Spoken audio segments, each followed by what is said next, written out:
Hey everybody.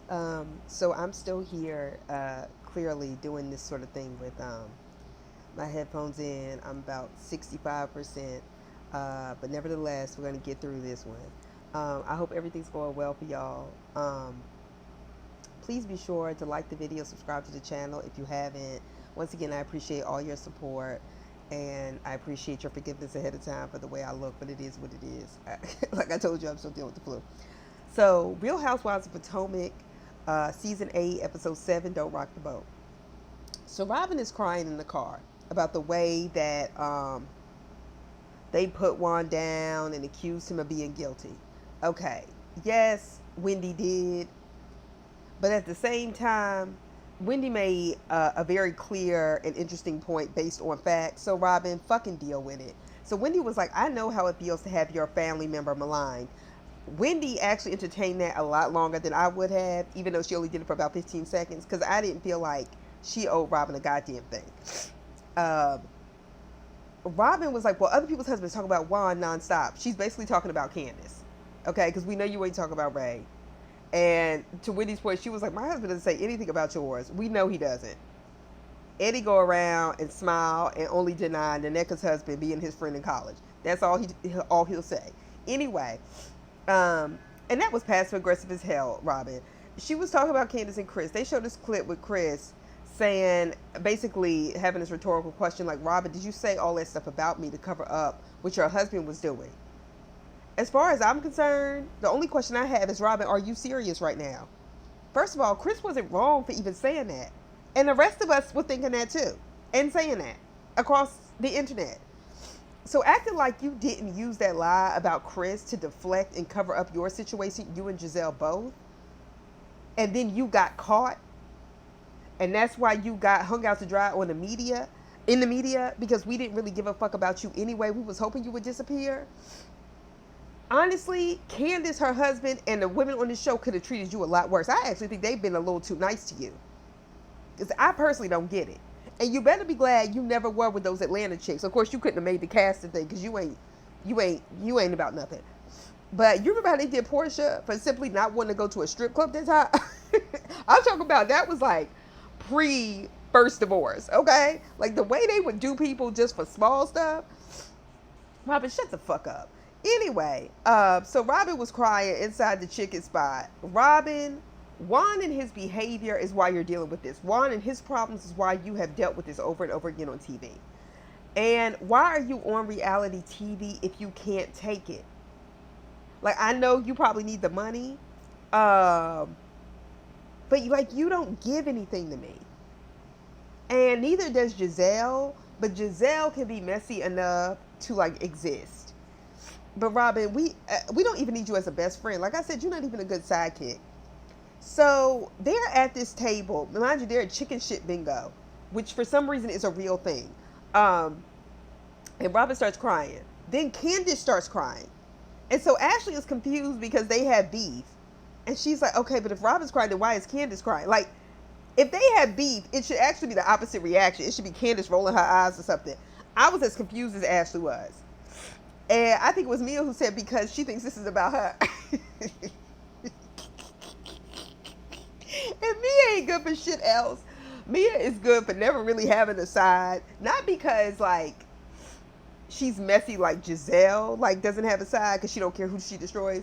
Mia is just so dumb, so dense, and just has really no real filter that it makes it funny when it's even when it's getting on my nerves. So that's why we can keep Mia around. Okay, because this cast need to come down about two cast members. Anyway, so Candace, I initially never really liked or disliked you. Honestly, until that Monique shit when you started crying like a white woman every time something happened to you. That was really the only time I paid attention. I could take you or leave you. That's the first time I started noticing. Other people had noticed that she had been crying all along. I just didn't pay attention to her. For some reason, it was just like when she came on, I was like, oh, okay.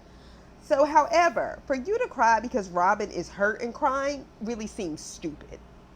Like, and I don't know any other word to describe it. Like, granted, it's somebody's emotions, but it seems stupid. Like, I didn't get it. Like, honestly, were y'all ever that close? And for Giselle to be sitting at that fucking table, excuse me, sorry,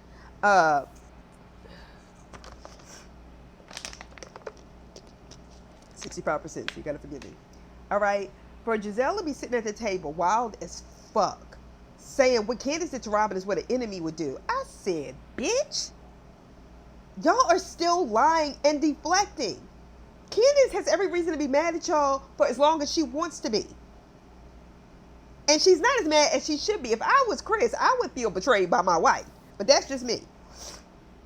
Y'all deserve everything she gave y'all for coming for her family, period. The gloves were off. All right? So then for you, Candace, to be in a confessional, still crying over a bitch who doesn't give a fuck about you is some weak ass shit to the point where I just don't understand it at all. And it's giving, I want back into the Mean Girl Alliance with Giselle. Okay, I want to be associated with y'all so bad that I'll even cry with you, hoping y'all take me back as a friend. They were never your friend. They're friends to nobody. Giselle ain't even a friend to Robin. So when Ashley said her crying napkin is always a little too handy, I was with her. I was with her. I'm not here for that shit either. I can tell she went to private school. I can tell she thinks that crying stuff works. I'm not here for it. So Robin leaves the table crying like a 5th grade girl. I know because I teach 5th graders too. All right. And Mia goes behind her to see if she's okay. And she's like, I just want to be alone. And she's crying on the curb on like a raggedy street at a hole in the wall place to take the line from Karen. And I'm just like, girl, I don't feel anything for you. And honestly, if Giselle was your friend, Robin, whether you wanted to be bothered or not, she would have followed you out of there to make sure you were okay. She doesn't give a damn about you. And the least you could have done was say thank you to Mia later. That's some bullshit. So Nneka was right about those chickens and those damn rabies shots. Get those things away from us. I'm not here for that shit either. Ashley, your white side really shows when you are willing to go to a place and pet a chicken at a table where you're supposed to eat. I don't care if y'all wasn't really having food or not. Y'all was having drinks. Your hands were on it. That's nasty. So she's thinking about getting a chicken for her kids. I said, okay, thank you, Meghan Markle, for misleading the masses. Anyway, moving on. So after the scene was shot in the chicken shit place, Giselle's WWE calf having ass goes outside to ask Mia why Robin is crying on the curb. Ain't been over there to touch her shoulder to say, Robin, are you okay? Do you need me? Nothing. So she's still outside gossiping with Mia about Robin, asking her why is she crying. Devoid of emotion. And I'm not here for that. I'm not. So Candace was like, in the confessional they show her, she's like, I'm realizing I can't have a friendship with somebody who is friends with Giselle. Bitch, it took you all these seasons to realize that? See, this is why I don't like, this is why I'm not really here for anybody. I don't go up for anybody on this show like that. I can't. Like, this is just dumb. You can tell a lot about people by who they hang around and who they defend. I'm not saying people can't be complete opposites when it comes to being friends, but somebody who doesn't even like, because I had like a roommate and a good friend in college who was the direct opposite of me. But I would check her. I didn't jump in when she would do wild stuff, and I would tell her about herself. And we were from 2 completely different places, 2 completely different backgrounds. And it wasn't that she wasn't like a loyal person, but some of the stuff she did was just like some hood, ridiculous stuff that just needed to stop. Like that bullying people, talking in the old kind of way. I would check her on it in front of other people. I mean, to the point where it became like people would, I mean, they were kind of scared of her. I know she was rough around the edges, but she was a good friend, but you still had to check people when they're wrong. Like people would come to me and be like, well, I don't know why you're her roommate, this, that, and the other, this, that, and the other. Now, it would be sometimes things I would observe that I would have to check her for. And they were just like, well, you seem to be the only person she listens to. But the point was the fact that people, and I didn't really take a whole lot of that shit, in the sense that like I would just put her down in front of people or whatever. But the fact that they knew that she listened to me and that I was kind of like, okay, well, I have to see, I don't know. And I would just leave it there and then go talk to her because I knew it was probably true. But the fact that they knew not to identify me as the same sort of behavior, but know that we were close friends to where she respected me enough to do that, says they understood I still had a mind of my own. Like, you know what I mean? And so, and Robin is not that person. Robin does not have a mind of her own. And I would be really embarrassed if I was any of those other women sitting at that table with Candace crying at chicken shit bingo. There was nothing sad about them plays. Them people who was in the jumpsuits doing that with them chickens, that's their happy place. That's what they like to do. Serve alcohol and do stuff with chickens. Like, and she just sitting there boo-hooing because somebody else was crying because somebody said y'all aren't friends. Like, what the hell? Both of y'all bitches. I'm sorry we spent half the episode looking at that dumb shit. Then she's claiming then Candace is still claiming that all the stuff that Giselle and Robin said and did took a toll on her marriage and her mental health. Candace, please don't start this mental health bullshit. I understand how that could have taken a toll on your marriage to any degree. And especially since you're still trying to be friends with Robin and Giselle. If I was Chris, like I said, I'd be pissed. Get off this show if that's the case. Because what I'm not going to do is the Post-it notes and the medicine and the talking to the therapist about a situation that does not have to be. Now, granted, I understand this is work and a check for many of you. But for you to be on your second degree, when we met you, you were waiting tables, but had a home that your mother had purchased. I mean, a house that your mother had purchased for y'all. Or, y'all worked together, whatever. Says to me that this is not a job you have to have, especially since people were so willingly taking care of you and you've been able to build other things from this, whether I support your music or not. If that's going to take the cake and you're always talking about your generational wealth, girl, get off the show. And quite frankly, I'm bored with you and that crying. It's time for y'all to go home, actually. Y'all went to Austin, Texas from Maryland. Go back home. Like, people are visiting Texas. Is it cheap currently? Is that why Huntsville and Potomac is doing this anyway? It's time for all y'all to go home. Just go home. So Naneka, excuse me,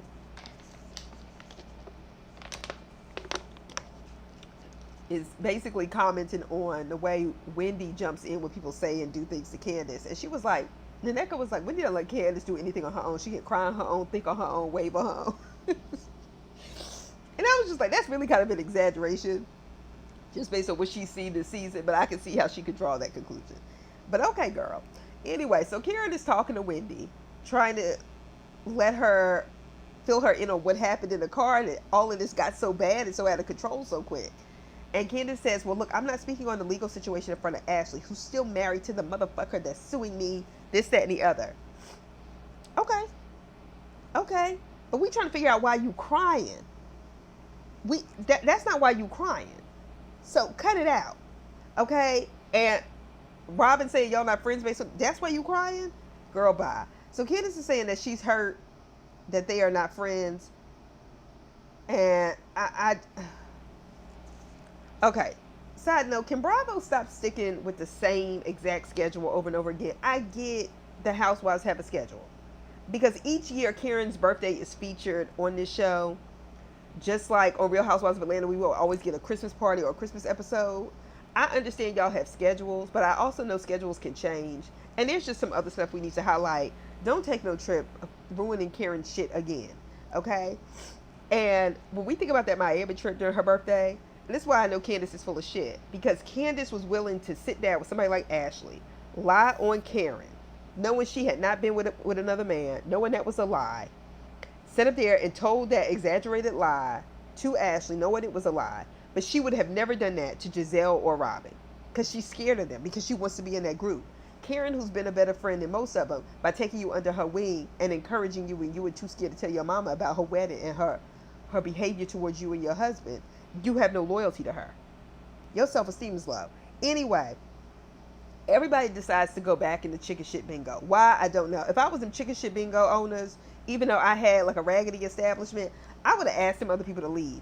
And I certainly, if I was Robin, would have Ubered to some other kind of food place in the event that I still had an appetite after being in there. But nevertheless, why does Naneka not know the basics of bingo? And don't miss me with that. She's from Nigeria. She was raised in like LA and these other places. She was raised in America. The fact that she was like trying to learn bingo at a chicken place, girl, you could just Google it. Just Google it. All right. Then we saw Ashley point out a black Chris Bassett. But the gag is Chris is the white version of that black man. I'll leave it there. So you cannot pay me to be inside like a chicken shit bingo place post COVID. The way viruses and diseases have passed. Hell, all I do is work in the classroom. I still keep my mask on, still got the flu. Okay? I was over it. Okay? And I wasn't even there. That's just me. So Mia, Robin, and Giselle do eventually bingo. Mia is making fun of Candace crying. Who wouldn't at this point? Because it didn't make no sense. While Mia is talking shit about Candace, the difference is between her and somebody like Giselle is Mia is not acting like Candace's friend, right? Or has she ever acted like Candace's friend? So for me, when Mia talks about Candace, it's not fake. It's just par for the course for this kind of reality show. She don't like her. She don't mess with her. So whatever. However, for Robin to continue to be so aloof and delusional is mind-blowing to me. But you're not going to drive me delusional, okay? You're not. Like, for her to refer to Candace as being a cyber bully, I said, girl, are you for real? So what does that make everybody else that makes fun of you? Right. Anyway, bitch, you're weak, Robin. You're weak. Get over it or get off this show. We don't care. I don't want to know nothing else about it. Bravo has allowed Robin to stay on way too long. Why is she still here? Why are we talking about her and her relationship like it's something worthy of discussion? She's not going anywhere. Juan's not going anywhere. They're staying together for whatever reason. He, like, just seems to, like, detest her in so many ways. And it's just, like, I don't see it for Robin on any level. I don't care that Robin is crying. Her crying is more obnoxious than Candace's. At least that's Candace's go-to on the show. Like, I was just looking at her like, that's it. That's why it always was on my nerves.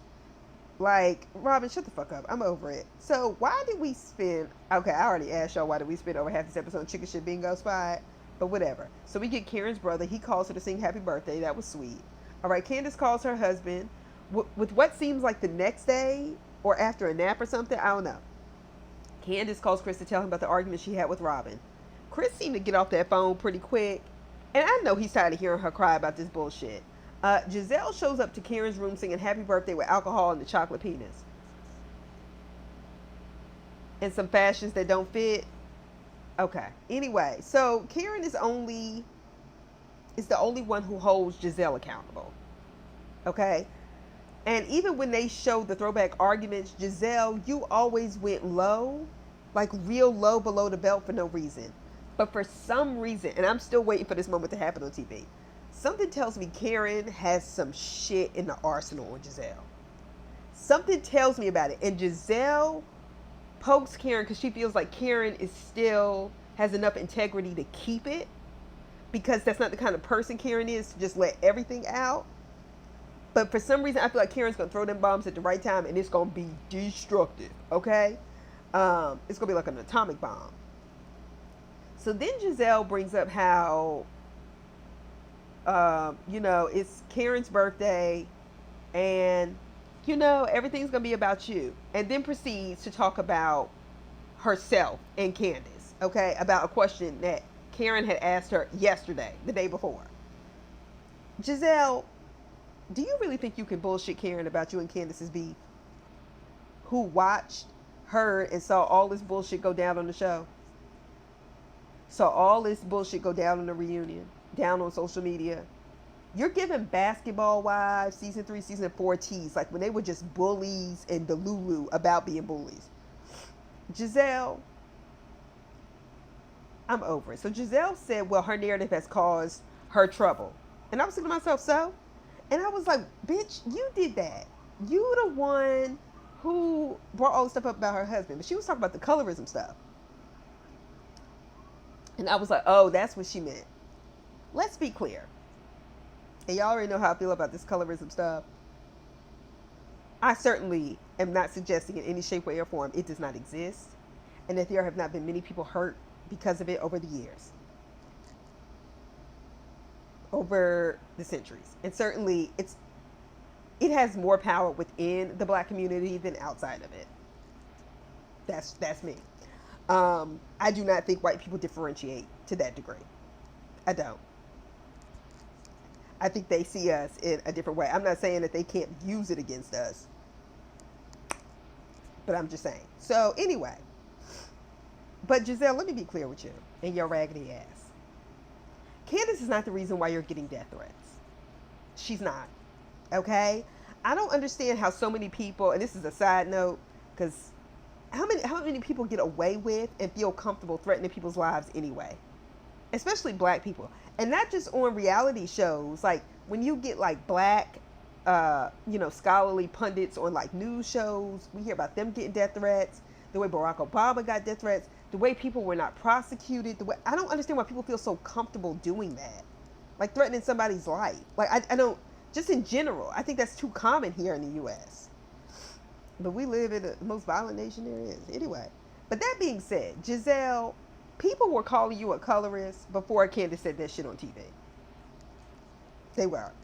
That narrative you helped foster with your individual behavior is one you nurtured, period. And you still lied on her husband, so stop. Anything she does to you is fair game. Okay? Yeah, she did get you together when she said you're white looking. Now, do I typically think that's an appropriate way to talk to other black people? No. But at the point in which we're dealing with Giselle, who has no loyalty to anybody, mistreats people, talks about them any old kind of way, I don't fucking care. And don't try to throw your kids in it in terms of protection.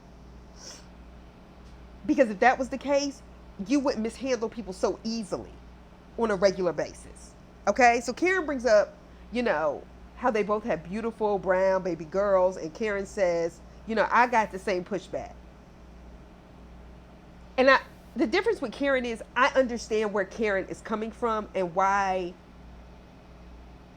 she can leave it alone when it comes to Giselle and Candace. But I think it's different for Karen. Because I actually understand where Karen is coming from as a light-skinned black woman. And Karen answered those questions dealing with colorism head on, whether it was on social media, on lives, on Watch What Happens Live, whether she was doing interviews. She didn't move away from the question or the issue of colorism. Giselle and Robin avoided that shit over and over again, and it was giving guilty. It was giving, I really can't cover up my behavior because this is what I really think. And so I understand how Karen could be affected, like, I don't even think like that. And we all know in a black family, anybody can turn out any kind of way. We know that. We understand that. And so this kind of presumption that light-skinned people go around thinking they're better than other black people, like that is so bizarre and bogus to me in my black experience. And not that I haven't seen people, carry on with your mama jokes and that kind of thing. And I think dark-skinned girls in particular are especially affected. I still think a lot of this is rooted in your family. Comes from your family telling you you're pretty or not pretty based on skin complexion, based on how you think men have been attracted to you or not attracted to you based on your skin complexion. Because a lot of these colorism issues, really the core of it is how black women see themselves in the eyes of black men. And they fight each other. But that's a side note. So I don't think Karen operates out of that space. And so when people accuse you of that, it's very harmful. And if she grew up down south, certainly like I did, I'm not saying it doesn't exist in other places, because it does, but I think it's just so untamed because it's still part of the legacy of slavery in the South. I can understand where Karen is coming from and her being hurt. However, I don't feel the same way about Giselle because I don't feel like she comes from the same space. Giselle is given a white woman who has a black husband and then has brown children and who claims she can't be racist simply because she is married to a black man and has brown kids. See, Giselle gives that. Now, I'm not calling Giselle a white woman, but I'm saying that's the kind of tease she gives. So I'm not feeling for her. I'm not. And Candace is not the reason why you get death threats. People don't like your ass no goddamn way. Get off TV if you're really concerned about their safety. So her willingness to challenge people when they brought up her unwillingness, I think, and this goes for Robin and Giselle, but especially Giselle because she's the loudest one. Unwillingness to challenge people when they brought up colorism, just like I said, it gave guilty. And it was also giving, I don't want to address it because secretly that really is what I think about some of other black people. So I can't really cover it up. So I'm just going to avoid the question like she did on Sherry Shepherd's show that time. Like, I don't even know what both of them were responding to. Anyway, so how y'all going to take Karen kayaking and y'all know she can't swim on her birthday? Y'all are notorious for doing things on Karen's birthday that have nothing to do with Karen. And I don't appreciate it. Okay, and y'all's confessional shout outs weren't good enough. I can't swim.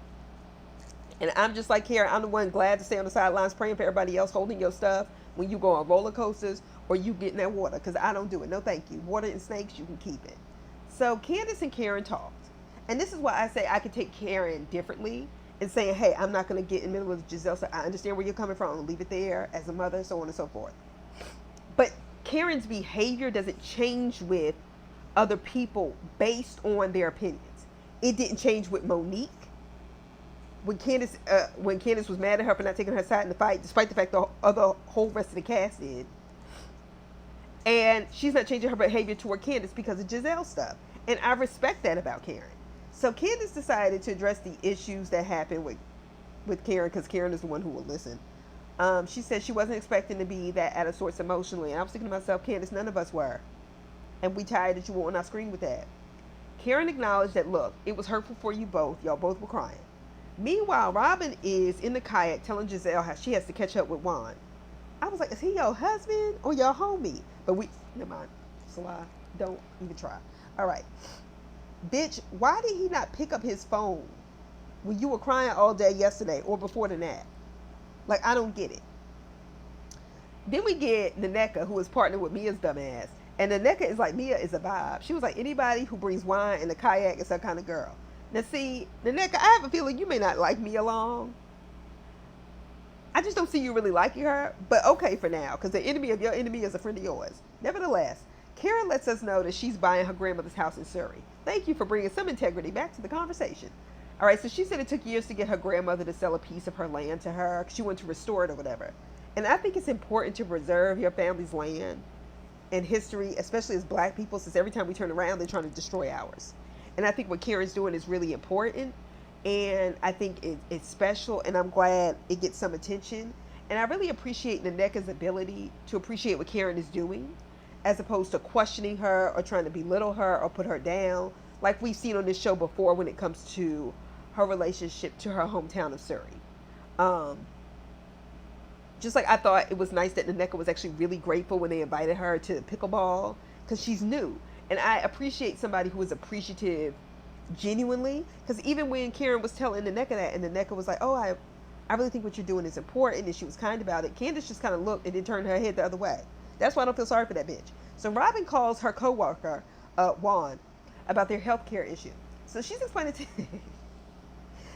to him about their health insurance, and they have to pay cash for their prescriptions.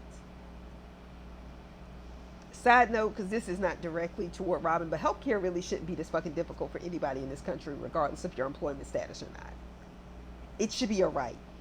And the fact that that's a debate for anybody, you're soulless. And there's a lot of soulless people in government making these decisions. The fact that that's even something to negotiate. We have all the resources for people to be well, and then you have to have money and resources to decide whether you're well or not. That is the most unethical thing that has ever existed, which is why other developed nations laugh at us when we have this debate, because it's that ridiculous. The freest nation in the world. The fuck we are? Yeah, you free to die. What the fuck? Anyway, so Robin starts telling Juan about Candace, about the reasons he got fired, and this whole discussion or whatever. Juan starts yelling and asking why she's feeding into it.